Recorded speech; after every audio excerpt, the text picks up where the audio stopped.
Et si l'intelligence artificielle se mettait à deviner nos questions, qu'elle prépare les réponses avant même qu'on ait eu le temps de les formuler? Ah oui, ça change tout.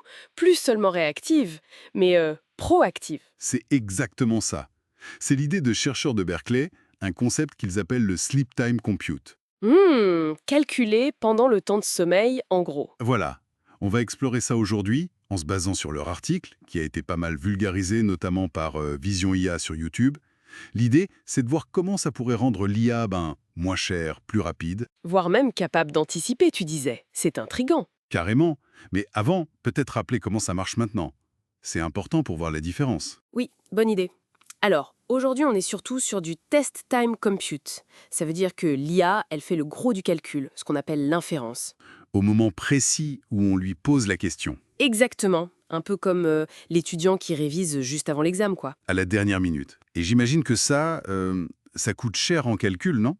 Toutes ces puces GPU mobilisées à chaque fois. Tout à fait. Et souvent, l'IA est stateless, sans état. Elle n'a pas vraiment de mémoire de la conversation en cours. Attends, ça veut dire qu'elle doit relire tout le contexte à chaque nouvelle question. Ben oui, c'est comme si elle redécouvrait tout à chaque fois. Pas très efficace, on est d'accord. Ah ouais, c'est fou ça. D'où l'idée du sleep time compute alors. Voilà. L'alternative, c'est d'utiliser les moments où l'IA est moins sollicitée, ce fameux temps de sommeil. Les heures creuses en quelque sorte, C'est ça.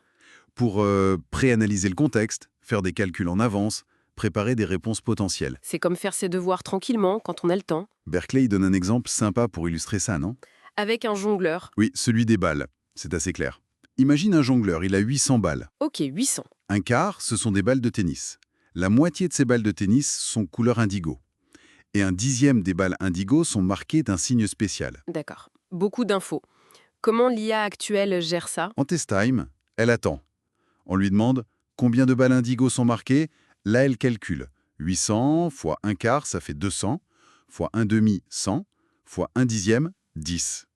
Elle trouve 10. Voilà. Puis, deuxième question. Et combien de balles de tennis en tout?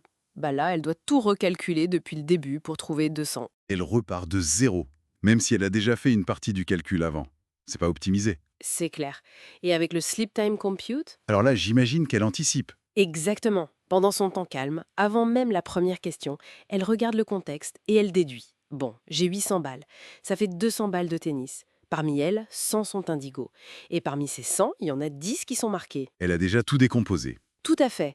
Du coup, quand les questions 1 et 2 arrivent, hop, les réponses 10 et 200 sont prêtes, instantanées. Logique. Ça économise du temps de calcul au moment crucial. Mais est-ce que c'est vraiment efficace en pratique? L'article mentionne une inférence jusqu'à 10 fois moins chère. Ça me paraît énorme, non? Alors, ce chiffre de 10 fois, c'est une estimation pour une optimisation très spécifique, liée à la latence dans leurs tests.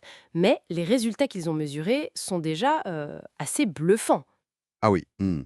Qu'est-ce qu'ils ont obtenu concrètement? Concrètement, ils arrivent à une précision similaire à l'approche classique, mais avec 5 fois moins de calculs au moment où la question est posée, le fameux test time. 5 fois moins. C'est déjà considérable. Et c'est pas tout.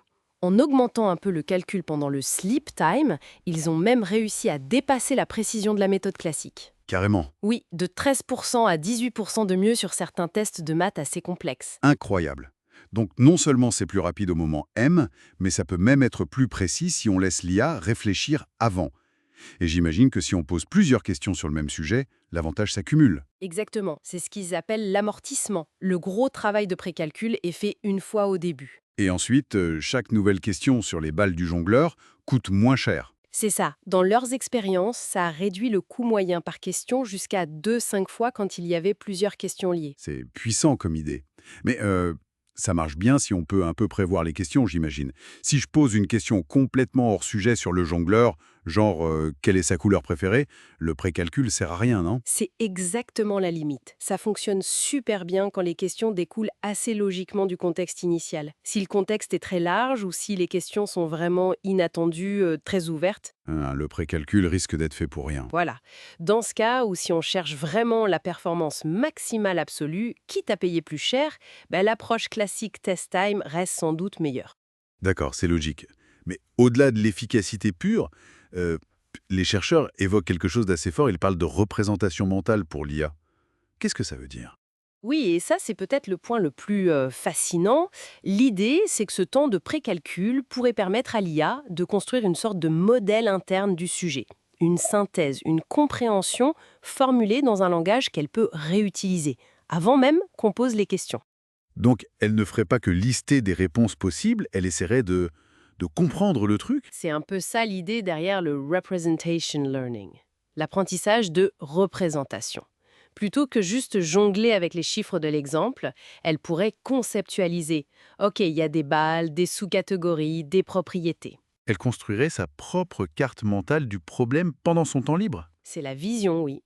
Ils vont même jusqu'à suggérer que l'IA pourrait utiliser ce sleep time pour s'entraîner toute seule, en générant des exemples, des questions-réponses synthétiques, pour affiner sa compréhension du domaine.